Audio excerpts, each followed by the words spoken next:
is an asset and it has value. And talking to the right financial stream now.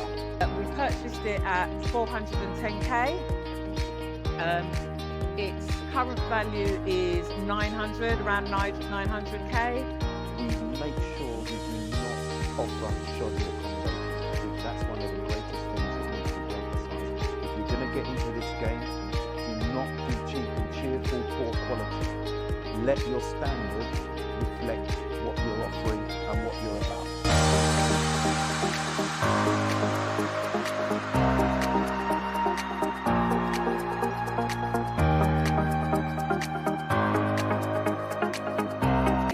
Good evening, everyone. How are we? Hello, welcome. Come on in. Hi. Gosh, Addy, it's just you and me here. It seems to be. Do they not want to speak to us?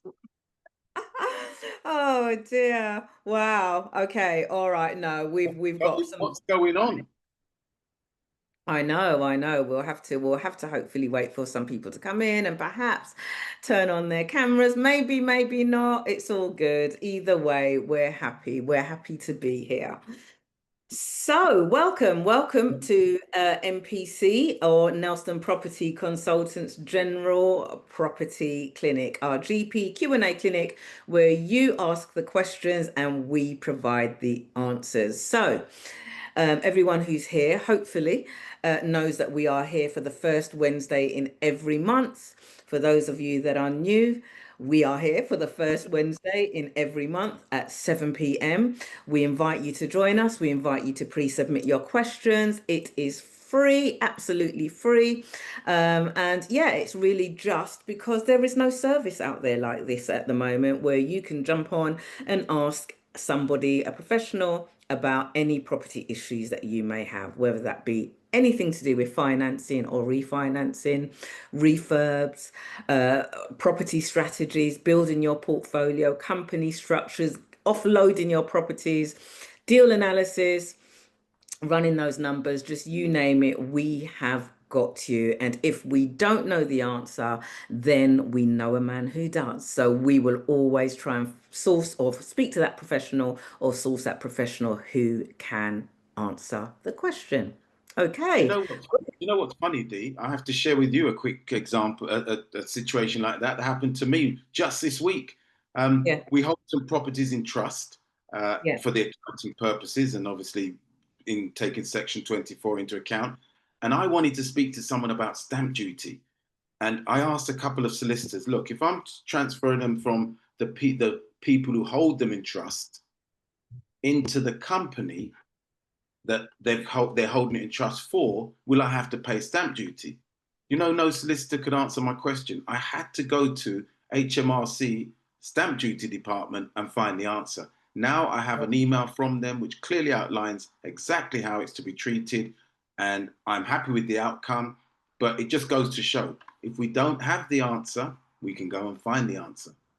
Yeah, definitely. But it also highlights the fact that there's no real advisory service out there that's doing this. And so we kind of pride ourselves in the fact that this is who we are and we are continuing to develop. We're still quite a young business in terms of what we are aiming to do, but we are definitely growing and looking at the various gaps that there are in the market where people need property advice. And so, there's a whole lot more to this than just, I want to build my portfolio and be a multimillionaire. There's, property is a big issue for people that have main residences and just don't know where to turn. You might not want to be building a portfolio. You might just have general property questions. And that's what we are very much here for as well.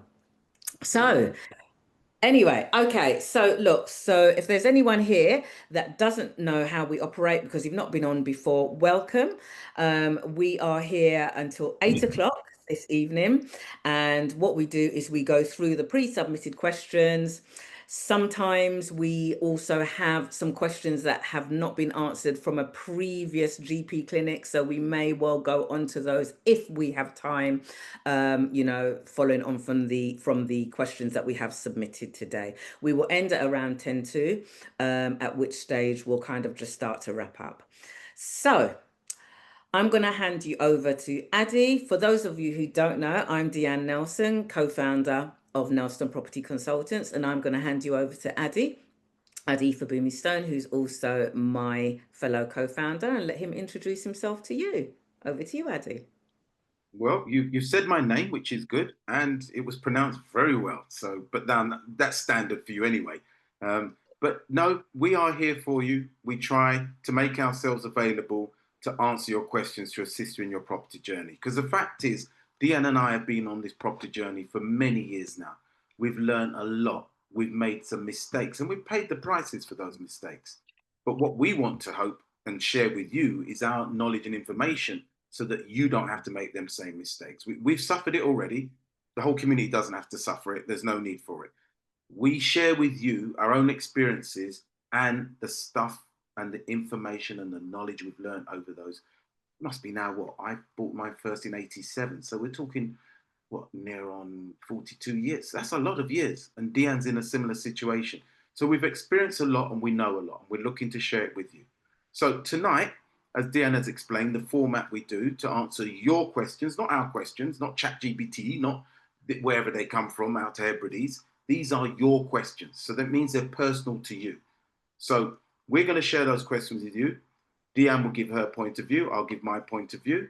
And hopefully, where the facts are there, you'll be able to take those and you'll be able to move forward on your property journey and make it a successful one. Okay, I'm a little bit more analytical, so I'm going to look at it from maybe a different slant to that Dee would look at it from, but you take both points of view and put them into your mix and make them work for you. Okay, Dee, shall we kick off? Definitely. So have we got the first question in the chat box? And that first question is from Mary Bell. So let's just have a look. Okay, so Mary Bell's question to us today is wondering how about finding deals in London and how to start a rent-to-rent business in London with my limited company. Okay. All right. So shall I kick off with that one first, Addy, and then you can add anything if you feel there's something that needs to be added. Okay, so finding deals in London. Look, if you look at Rightmove or Zoopla, you can see that there are properties that are being sold in London every day. They come up on the market every single day, and people are buying properties every single day. However, there are some properties that are going on the market and they're staying there for a little while. Why?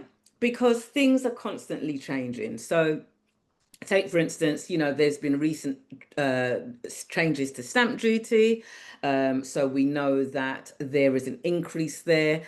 How has that impacted some people? Well, we know that property prices are more expensive in London, so it's a bigger outlay. For those who might want to be buying, refurbishing, refinancing, it might mean that they are able to refinance and not get all their money out of the deal, or the amount that they would like to get out of the deal, leaving a lot more in the property. This may or may not suit some people.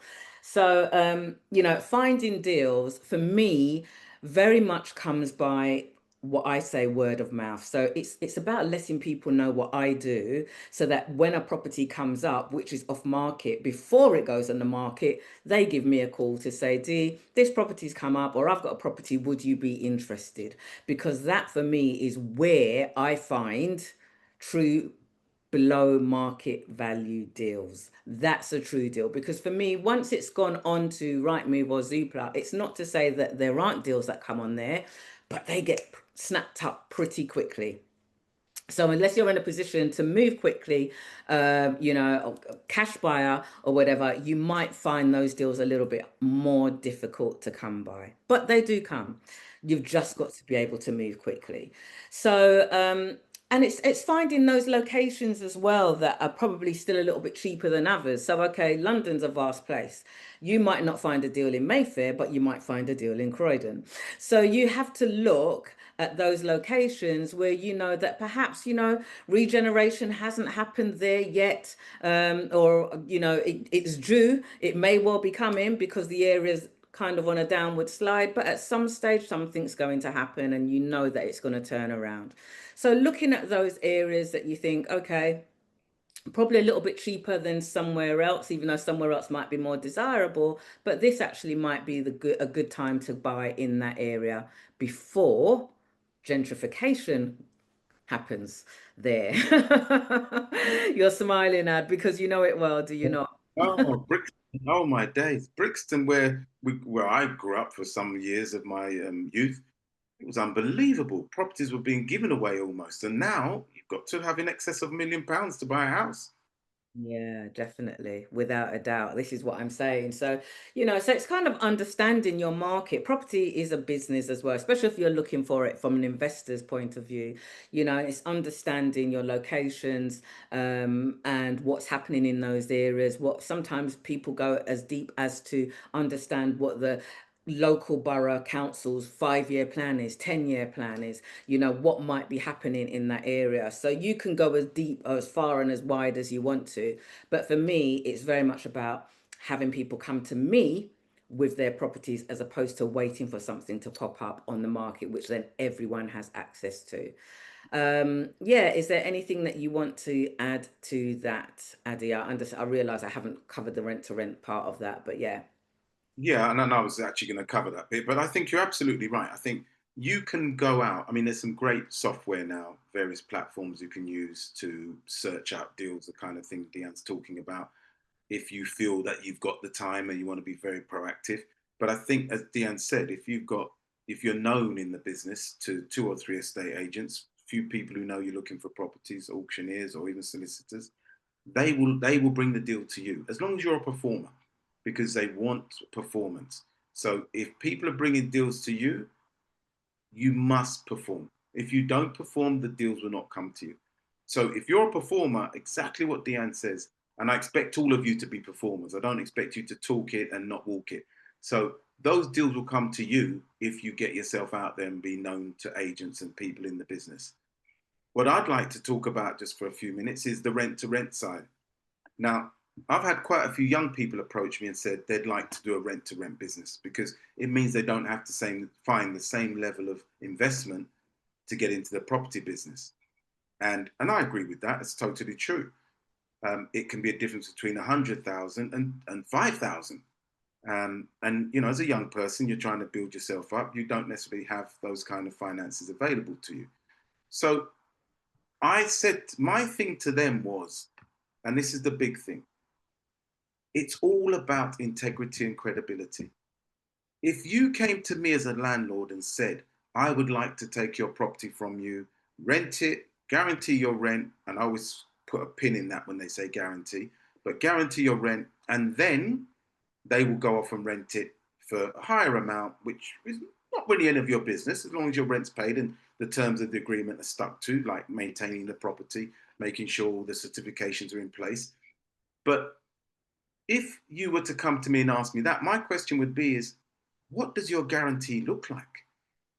Because you are somebody who's coming to me and saying, I don't really own my own property. I want to take your property and then start renting it out and make a margin. Well, how am I assured that you are going to pay me my rent? I don't know what you're going to do with and how much money you're going to, but I need reassurance you're going to be able to pay my rent. So what I said to the young people who came to me and said they wanted to get into rent to rent was very much about, what is your integrity? What is your status? What are you known for? Are you able to be a man of your word? And a lot of the time, people will not take you for your word. So what security can you offer? And that's when we really got down to the nitty gritties. Now, fortunately, a couple of them own properties. And I said, then you may need to put your property up as a element of security to guarantee that rent. Now, neither wanted to do it. And I get why, because, at the end of the day, it's their asset and they don't really want to put that up as any form of collateral. But if you are serious in this business of rent to rent and you know you want multiple landlords on board, there's something you have to give them more than just a promise. So my thing, the rent to rent business is a very good business. And there are a lot of landlords that I know even who just want to leave the market.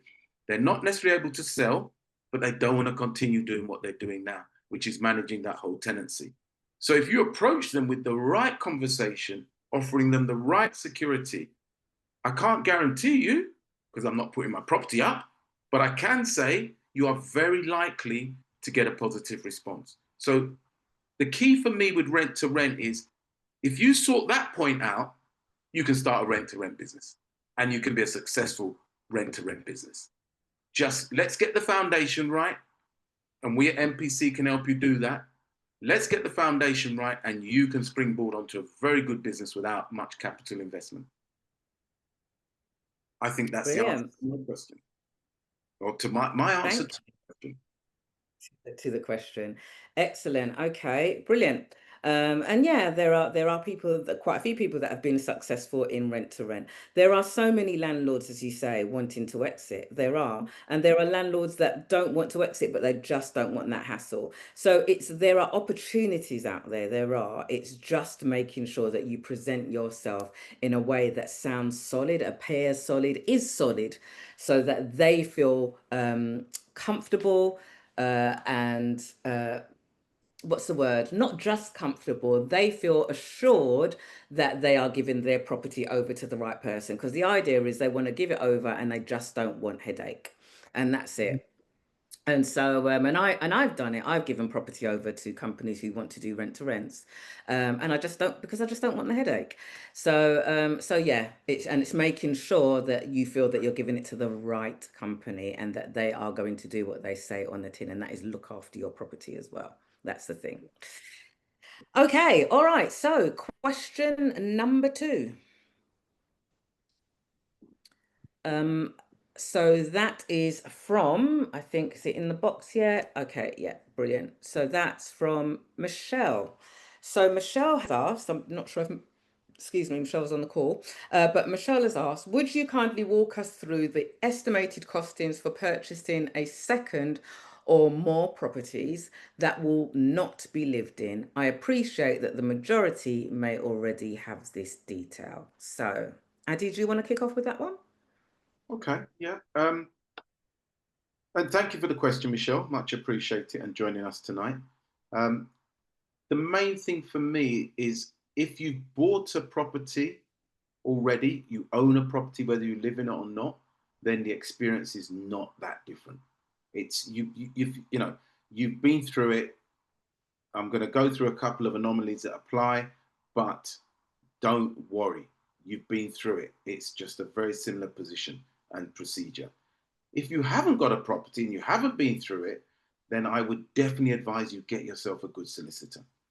A good solicitor to see that transaction through and a good broker to get you the right product in terms of mortgage. Now, if you, as this question specifically asked, it's a second or more properties, so it means you have a property already. So it means you've been through the experience. So let's be specific to that. Now, the difference in what you went through with maybe buying your home, and I'm assuming this second property is your home, because if it's your third property and you've got your home plus an investment property, you've kind of been through it all already. If it wasn't recently, there are some changes that have been effected, mainly stamp duty. Mainly stamp duty. So you need to now be aware of the stamp duty you will pay on the acquisition of the property you are buying.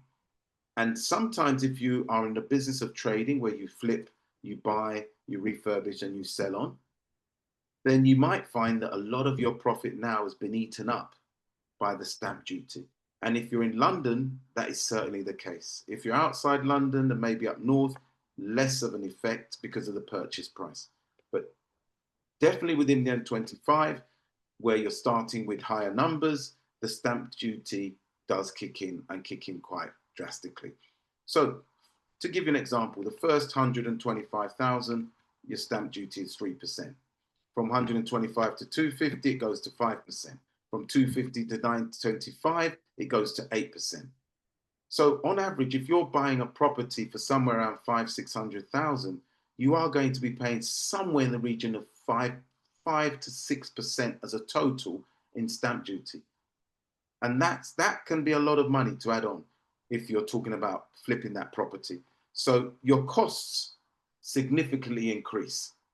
So when you are buying that investment property for either for trading it on or for investment, you must be aware of those initial costs when you're doing your figures. So in terms of the costings themselves, you have to take into account the purchase price, you have to take into account the stamp duty, you have to take into account your legal fees, your broker fees. You've probably paid some amount which may be paid on drawdown of the mortgage. You've got your works money that you need to take into account. So all of those must be looked at when you are deciding what to do in buying a property. If you're not going to live in it, so you've got to treat it as a commercial venture. Yeah, as the question says, costings for purchasing a second or more properties. The costings I've outlined there are the general costings, but they are 90% of what you will pay. There'll be some anomalies that will come along the way. You might pay a valuation fee, which you didn't realize. You might pay a broker admin fee, which you didn't realize. So little figures can come in and vary a bit. But on the whole, those are your major costings. But what I would say is, come and contact us at MPC. We have a deal analysis sheet, which breaks that all down.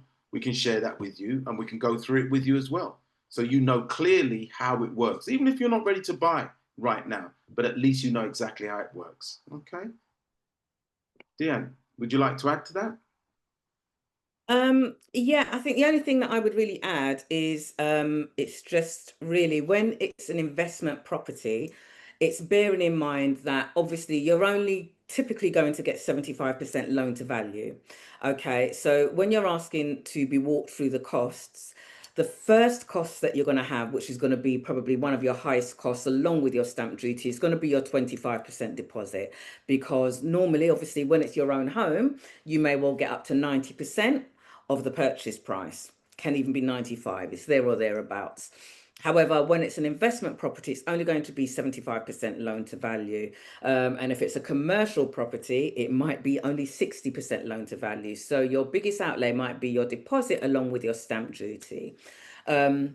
If you want to work out the cost of your stamp duty, I would say Addy's given you the figures, but I just use stampduty.org.uk. I think it's .org, stampdutycalculator.org.uk, because some of them sometimes they're not up to date. Some of them they give you incorrect figures. I find that is one website that I can definitely lean on all the time. It usually gets it right. Just make sure you put in the figure under the additional property tab, as so to speak, and not first time property tab.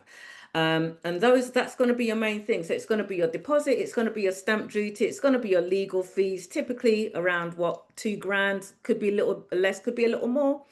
It's making sure that you have those to definitely complete the deal, and any reports, surveyors reports, or valuation reports that you might need in order to close the purchase. And then it's those costs that when you are moving on to acquire the property that you might need. So any holding costs, if you're doing a refurb, any utility bills that you might have, any council tax, any insurances that you might need to have as a landlord. You know, don't forget to calculate in your interest if you are on a bridge, you know, also your broker fees and your arrangement fees. So those are the thing. And then at the end, if you're selling it, don't forget your agent's fees as well, typically 1%. But like Addy says, you know, if you need a deal analysis or help with deal analysis, please come and see us at MPC. But these are the costings that are typical to buying an additional property. And as you rightly said there, Dee, the biggest one, which I left out, the biggest one is definitely your deposit. And Deanne's very succinctly put down or stated what the different deposits required for the different property or type of property you're purchasing. But yeah, that's number one. That is number one, your deposit that you will need to find. Definitely. Brilliant. All right, excellent. So hopefully that has helped you, Michelle. Obviously, we've gone through it broadly, but these are the costs that you might need to think about. Obviously, we can't give you figures because we don't know the price of a property you might be looking at, but these are the things that will cost that will have related costs, and it will all vary according to the purchase price of the property. Okay, so and how you're funding it as well. So yeah. All right, moving on. Brilliant. Hopefully we've answered that question for you. Number 3, and that question is from Bev. And Bev's, well, it's not actually a question, it's more of a statement. So if Bev is on the call, I'm going to invite Bev to just give us a little bit more background as to what she might mean by this statement. So I'm going to read it out. And if Bev is here, I'm going to invite her to unmic and just share something with us. So Bev says, we have some land for sale near Oistins at the end of a quiet cul-de-sac. So for those of you that don't know, because not everybody will know where Oistins is, but I do. I didn't know. I'm a I didn't know. Caribbean girl. It's in Barbados. Okay, so that was a terrible Bajan accent. Where did that come from? That was awful. Anyway. I'll stick to the Jamaican one that I know. Okay. But anyway, so so we have some land for sale near Oistins at the end of a quiet cul-de-sac. The land has architect's plans for a 2-story apartment block, potential for large family home or SA, meaning service accommodation. Is Bev on the call? And if so, Bev, could you please unmute and tell us what your question is? Hi, Deanne. Can you hear me? I can hear you, Bev. Hello. Yeah. Yeah, the question is, we've got, like I said, I thought I've put it in there. We've got this land in Oh, you've cut out, Bev. Barbados. We've had it for a good few years. Bought it off my farm. Oh, can you hear me? Yeah? Yeah, you're cutting out slightly, but keep going anyway. Hopefully we'll get the Can gist. you hear me? Yeah. Yeah.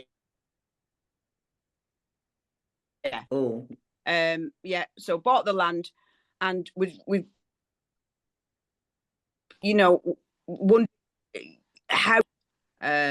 how do we go about selling it? What channels do we use? Is there anybody who would like to purchase it? There's lots of people who are going on holiday and purchase it as a serviced accommodation, basically.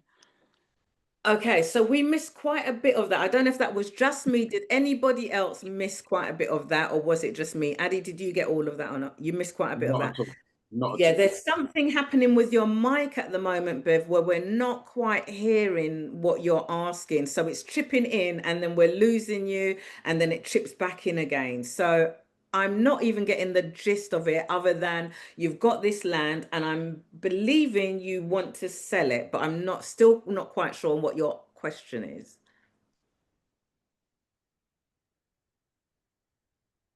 Hi, can you hear me now, Deanne? Yes. Yeah, right, okay. So, yeah.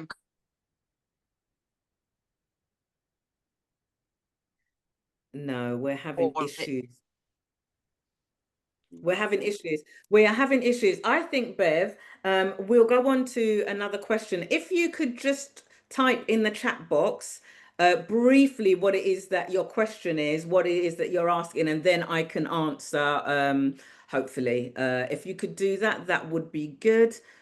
Because we're having some issues with you with your mic at the moment. Is that okay, Bev? We'll come back to Bev's question. Hopefully Bev is just going to type in the chat box. Hopefully she's able to do that and then we can hopefully pick up her question. So we've got a question 4. Can we have that in the chat box, please? Okay.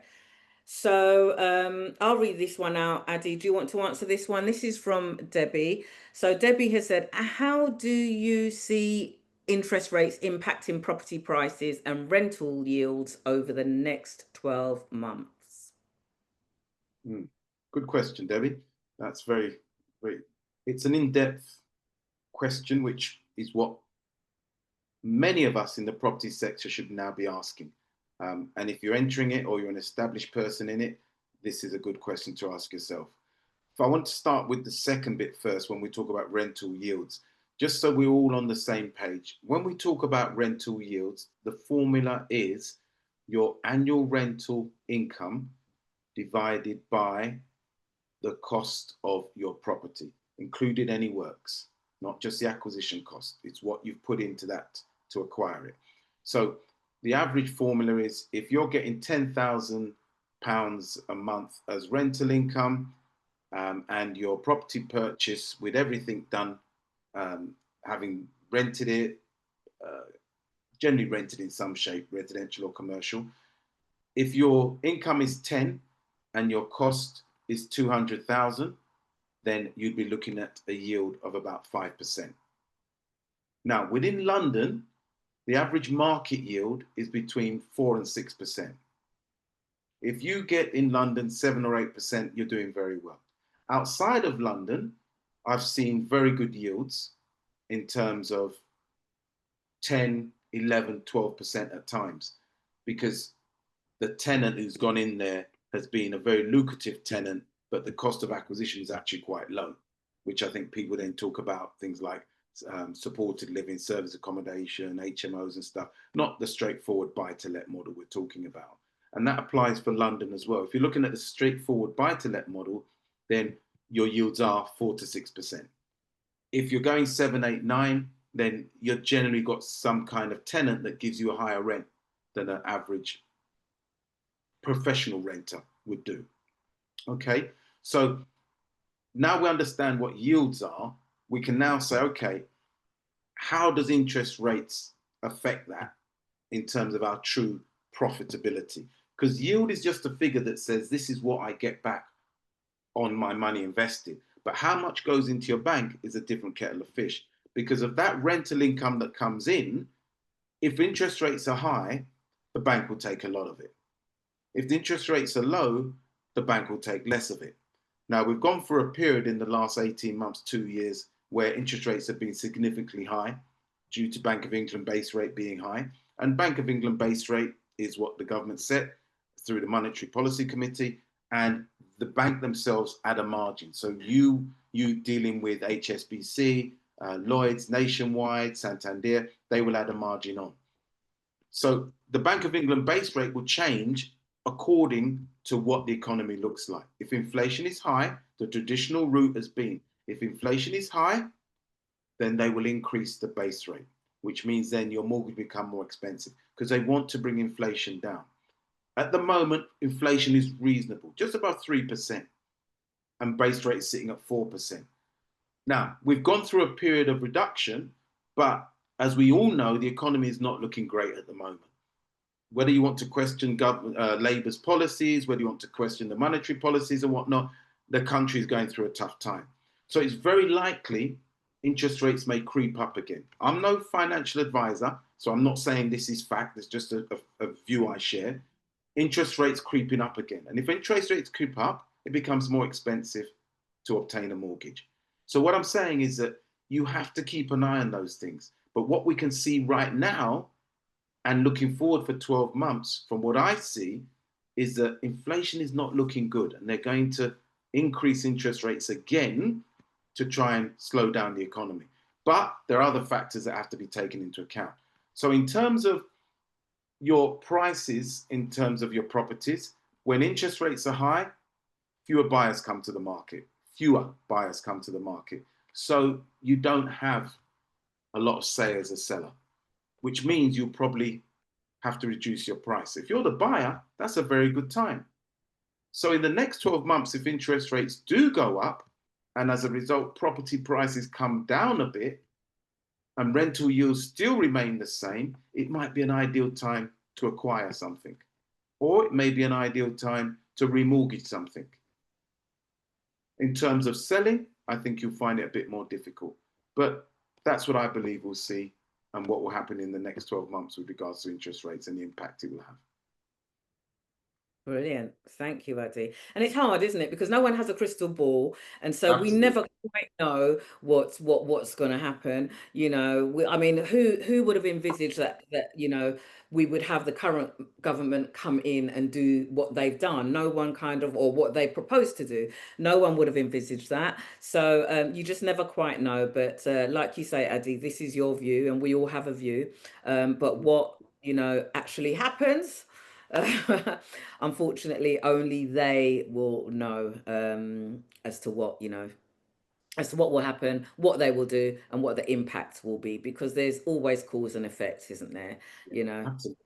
Absolutely. Absolutely. Um, so yeah.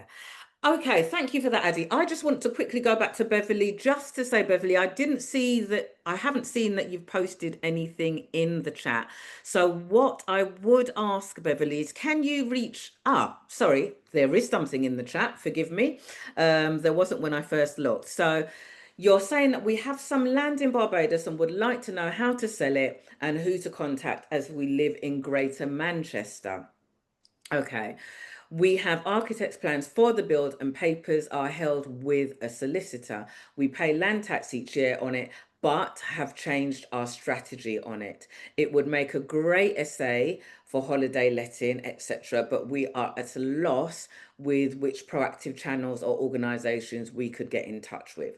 Okay, what I would say to you is, Bev, reach out to us. Let's book in for a consultation. Happy to book into a consultation with you. Consultation is free, so so there's no fee or anything. We do have people that come to us who have a particular interest in buying in the Caribbean and selling in the Caribbean. So please do, get in touch.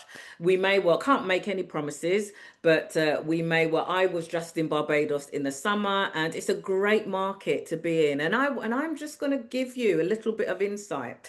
So at the moment, they are talking about making Barbados a place where it's a bit of a tax haven. So people are looking now. There's a lot of changes happening, and I'm not going to go too deeply into this, but I was having a discussion with another colleague of mine about taxes that have to be paid, even if you are domiciled elsewhere. So in the UK now, they're looking to introduce this thing where even though you are living outside of the UK, you will still have to pay your due taxes. So what it is people are looking to relocate to countries where you are totally exempt from having to do that. So places like South Africa, Dubai, there's quite a few places where when you are there, and that's it. The UK is not getting any more of your taxes. Okay, Barbados is possibly going to be one of these places. So there is particular interest in places where people are now being able to relocate to, and then they're not having to pay taxes. So look, book in for a consultation with me, and I will review that with you. There may well be some people that will be interested in buying that land. All right. Hopefully, does that answer your question, Bev? Sorry, I know we can't really hear you at the moment, but just give me a thumbs up, give me a hands up, give me a yes in the chat box, just to let me know if that answers your question. And if we need to pick up, we can pick up in a free consultation. Addy, do you want to say something? Yeah, I think Beverly's Bev's actually put down yes, what's the number? Best number. So she's definitely taken on board what you said there. It is very interesting. Yes. Sorry, go on, Ad. Yeah. No, I was just saying it's good. I think Bev, fate must have aligned you with us at the moment, because Dee shared it with you, but she's not sharing everything. Dee was out there in Barbados looking at property owners and buyers and sellers. I mean, and land. So she's playing it down. It wasn't a holiday that was on the beach 7 days a week. There was a lot of business that was. You bringing this question now. 7 days a week, but there were other things that I did in that day as well. That's the only thing. That's true. I did look at your social media. Wink, wink, wink, wink. So you had a wonderful time, and it was good to see it. But no, Bev, fate has aligned you with us at the moment. Do give Dee a shout. Book in, see, and talk with her, because I don't know. I'm a firm believer in fate, and to hear you've got Barbados, she's just come back from Barbados, just improving and increasing those contacts. Marriage made in heaven. Yeah, could somebody from the office just give Bev either the best email address Yeah, and contact there you number or go. whatever, just so that we can get you booked in. And if there is a private, I don't know, can Bev aunt speak to someone privately, Nathaniel, Viv, anyone, whereby if she sends her email address, she's not sending it openly into the chat, she's just sending it directly to you, so that you can perhaps send her an email as well, just so Yeah, that Nat and Viv have put information up in the chat right, there. okay, brilliant, There's a brilliant. Okay, telephone all number, right, there's an email address. So yeah, Bev, just reach out to Dee yeah, on that, and yeah, one of the guys in the office will take your call or deal with your email and get you booked right. in with Dee. Yeah. Okay. Excellent. Excellent. So someone said, I think she's saying she's in Austria at the moment. So she will book in. Maybe that's why the connection's not so great, Bev. But Yeah. enjoy yourself in Austria anyway. Brilliant.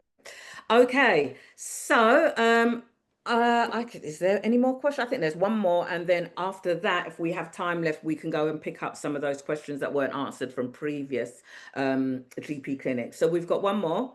Are you ready for that? So I have got this question was actually about the strategies, and it was what property strategies are giving the best return on investment in the current market.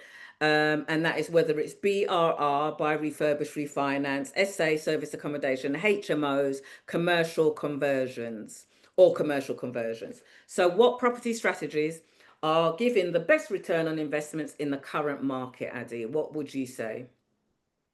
I mean, at the moment, the buzzword is supported living. That seems to be the real buzzword in terms of the renting your property on a buy-to-let basis. So, in other words, you take a single tenant, whether that's 9 times out of 10 is probably on a rent-to-rent, or whether you've got a direct relationship with some kind of not service accommodation, supported living provider. But those are yielding very good rents at the moment, and it is the buzz. So people like myself who have got a lot of single units, we're trying to link up with providers who do the supported living and just get increased rents. Really, that's number one.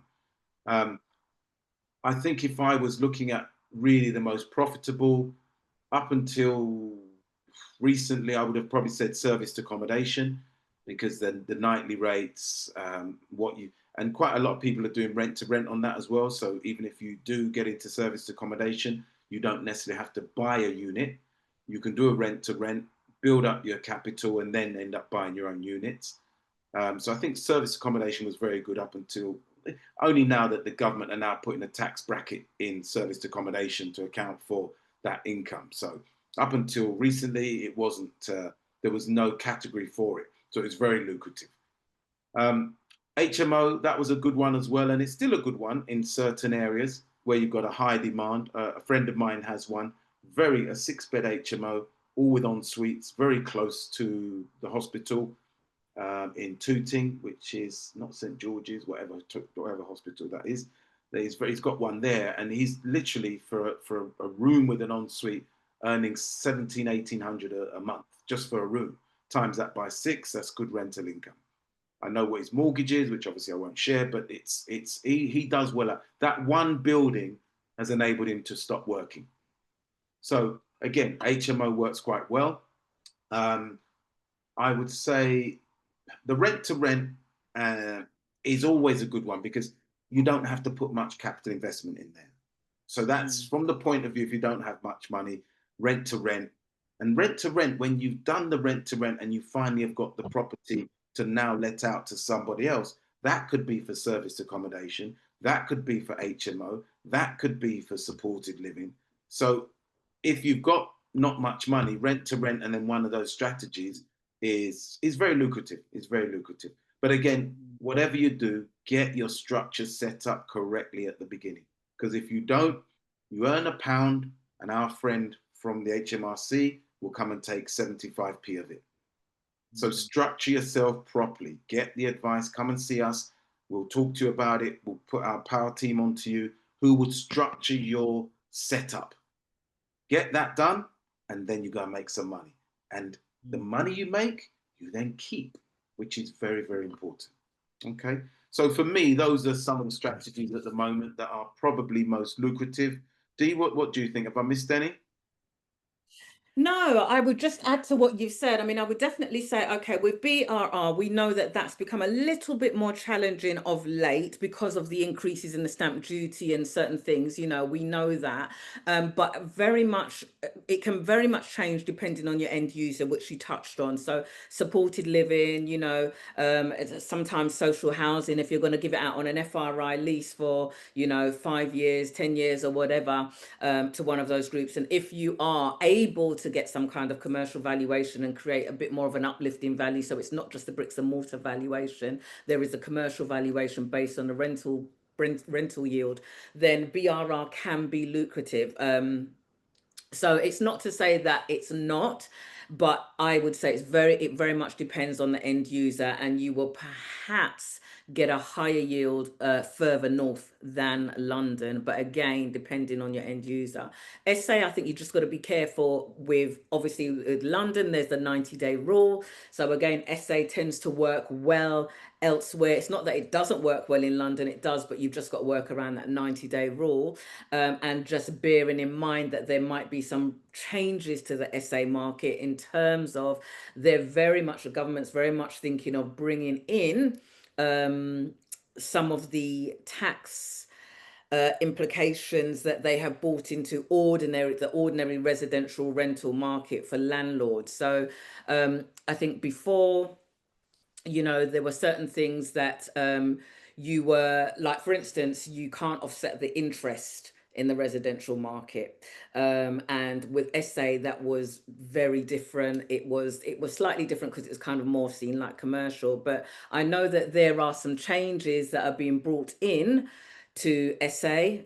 You don't have the eviction issues, but you do have some financial implications in terms of what you can and can't offset. And a lot of people are looking at the structure under which they do their SA. So it's understanding what changes are being brought in. I think to Also, be with, sorry, go on. just going to say, Steve, that with SA, if you are going to maximize your income, you have to manage it. If Yes, you want hands off, your income's going to be far less. So yeah, if the SA we're talking about, which is very profitable, is when you manage it yourself.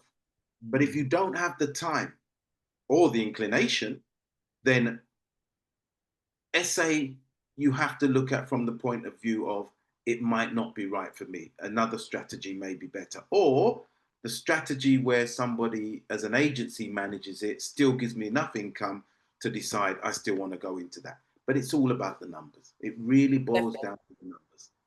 definitely. And I think that in time to come, we do know that changes are coming to SA, and those that are already there will have grandfather rights. So I suppose if you're going to go into it, now's the time to go into it before those changes come in, because those changes will affect the SAs that are bought post those rules and regulation changes.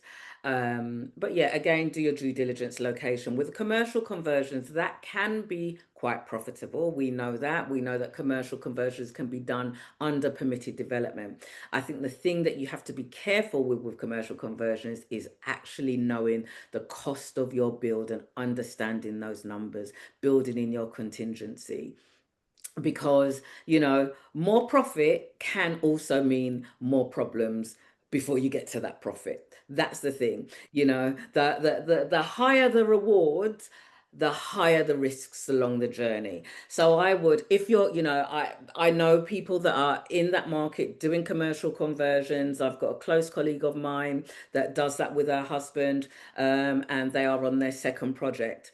You have to really have a robust team around you. I wouldn't go into that alone, because it's a lonely place to be if you're doing that by yourself.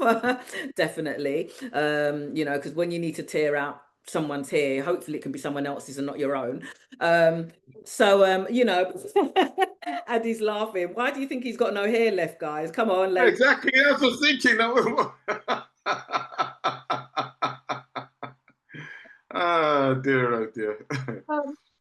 but yeah, no, commercial conversions, that's you know, a much meatier project. And I would just say, don't go into it without knowing what you're going into, and make sure you've got your contingency, because, you know, there's so many things that can go right, but there's also things that can go wrong, and you have to be prepared financially for those things that can go wrong. So it all comes down to due diligence. No, I was Sorry, just go going on. to say, Dee, another one to add is, even we haven't spoken much, and you've just rightly touched on it, or gone into it, the commercial conversion, but also straightforward commercial purchases and rentals. Because in the last couple of years, as you know, as I've added a few years on, now 41, 42, 43, you think to yourself, yeah, believe that.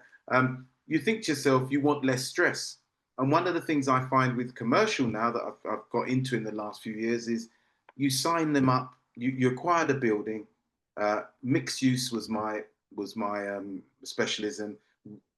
Commercial on the ground, residential above, split the title, and then have the shop or commercial downstairs. And what I liked about it is your FRI lease. FRI means full repairing and insuring. What is there left to do on that property if somebody's going to fully repair it and insure it? And they pay you quarterly in advance. So you get 3 months worth of rent at the beginning of every quarter. And the quarters are December, March, June, September. That's 20 something of the month. If you know every 3 months you're going to get that rent, and you know you've signed your lease with the right kind of covenants, be it guarantors, be it whatever it may be, but you've got a good tight lease, you can almost project your income like you would a salary on that. And you can take that to the bank and say, this is what I get every 3 months. I would like to now borrow XYZ against that known income. It's a bit like what the football clubs do. You get into Champions League, they go to the bank and say, we need to buy a couple of players. But in Champions League, just being in there, we know we're going to sell thousands of tickets. So that's going to be 100 mil. So can we have a loan, please? And it's the same sort of thing. You are able to now raise money. And as Dee rightly touched on earlier, you can then also value that property more as a business, not just as a bricks and mortar asset. So there's so much good in commercial if you are looking for a more hands-free or hands-off, good generating proposition within commercial. If residential is your thing, which has always been mine, that's why I felt more happy going with the mixed class. Residential above, commercial at the bottom. Residential can deal with that with my eyes closed. Commercial, I went through some learning, but now things are ticking over quite nicely. Brilliant. All right. I think that's us. There's one more question, but I think it would be good to just kind of wrap up, really. That one question was actually not submitted from today, so it was from a previous one. So we can perhaps roll it over to another one. Yeah. Yeah.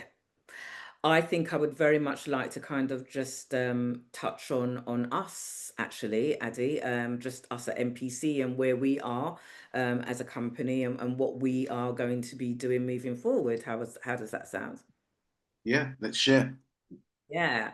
Okay. So, just want to say thank you everyone for coming on. Anyway, we've come to the end of the questions. And yeah, and we really it wouldn't be worth Addy and I being in this room just on our own. So, we'd be nothing without you. So thank you for joining us.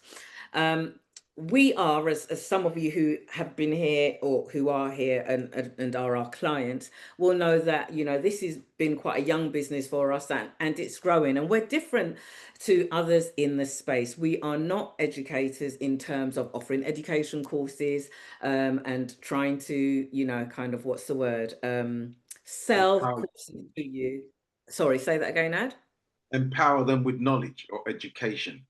Yeah, so we're not, you know, we're not taking on students, and we're not, selling courses or making money from selling courses or anything like that. We are really set up as an advisory service, as a one-stop shop for people who have anything to do with property, any issues, any questions, require any advice, need advice on financing, need to explore financing. We can help arrange that. We have a team of professionals around us that we can always refer to if they're not in-house with us. You know, we work with, and we strategically pick handpick these people, you know, financial advisors that we work with that are property specific, you know, financiers that are property specific. We do get very much involved in bridging, and we do help people look at creative ways of getting on their journey, on their property journey, or expanding their property journey. One of the questions that we've had previously did ask, you know, what are the creative ways for investors with limited deposits, things like that. And these are things that we love to talk about, you know, whether, you know, you can use cross collateralization to help you if you've got a limited deposit. Cross collateralization meaning leveraging equity from another property, which doesn't necessarily have to be owned by you. It can be owned by a family member or a friend or whoever. They just need to be in agreement that they are happy for you to leverage the equity in their property, and you can actually get up to 100% funding for your property purchase. So, you know, there are lots of different things that we explore with people to either help them on their property journey or help them with their property issues. There's a lot of things that we have to do in order to grow. Now, anyone who's had children or been a child themselves, which we all have if we're on here as adults, you know, there is pain in growth, and there are growth spurts, and we are looking to go through a growth spurt at the moment in terms of how we take MPC to the next level.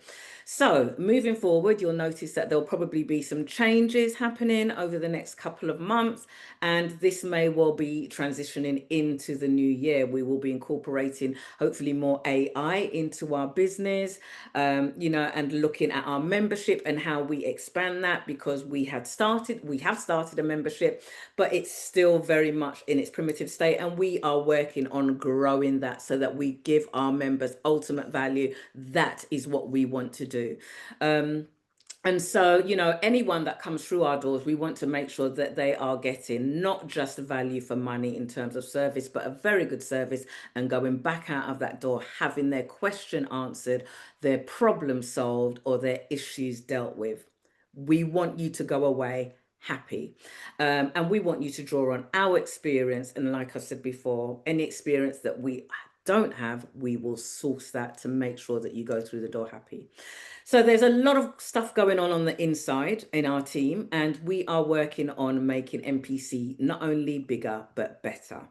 So we just want to say thank you for being with us so far, and for growing with us. That's so important, for growing with us on this journey. We know that there's going to be rewards at the end of this, not just for us, but for you as well. So stick with us whilst we go through this journey from our fledgling state into bigger and better and more established. And hopefully we can all reward and network together.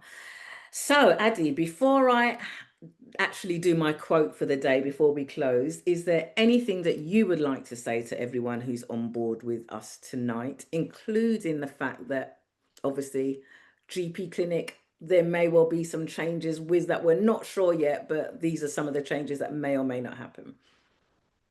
Yeah, just to emphasize what you were saying there, I think one of the things we've had to look at now, and I've actively been doing, is recruiting consultants, because to be honest, the amount of inquiries that come in, the amount of consultations that are being had at the moment, we're finding that, rightly so, you are coming to us to glean the information and knowledge and enact that to achieve your property goal. And we want to make sure that we're not shortchanging you. We want to make sure you're not waiting too long before you can speak to someone or get on a Zoom with someone. You're not waiting too long before, if you really want us to visit your site, we can come down and see it. 3 weeks later is a waste of time. That deal is gone. So as Deanne said, we're constantly looking to evolve. And part of that evolution now is to take a step back and say, right, to go to that next level and offer the same level of service, what do we need to put in place as the foundation? You heard me say earlier, foundation, foundation, foundation. We don't like building on swamp.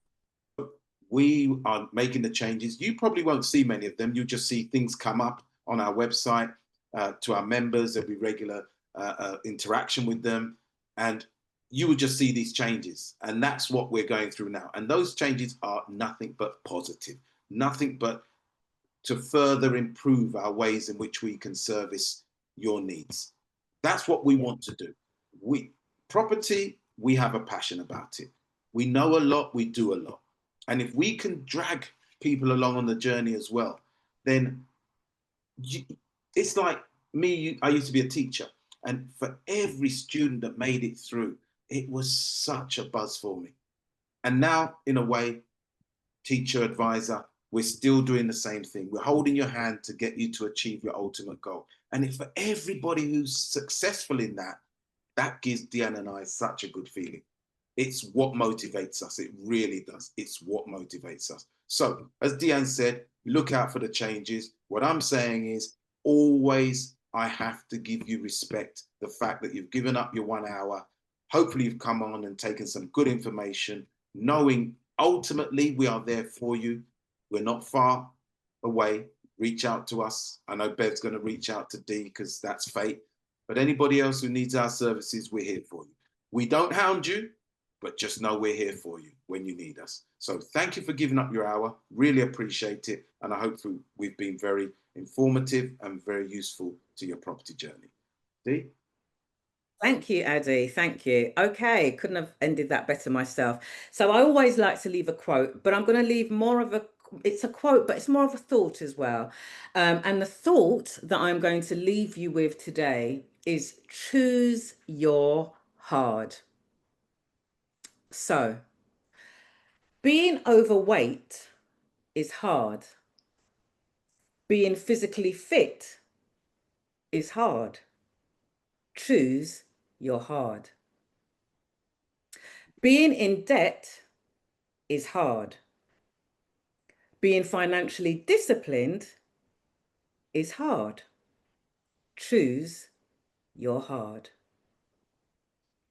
Working a 9 to 5 until you're 65 is hard. Now. Well, 65, 68, whatever. It could be 70 in another couple of years. Who knows? But working a 9 to 5 until retirement is hard. Starting a business is hard. Choose your hard. A careless life without faith in God is hard. A life dedicated to God is hard. Choose your hard. Life is not easy whichever way we choose.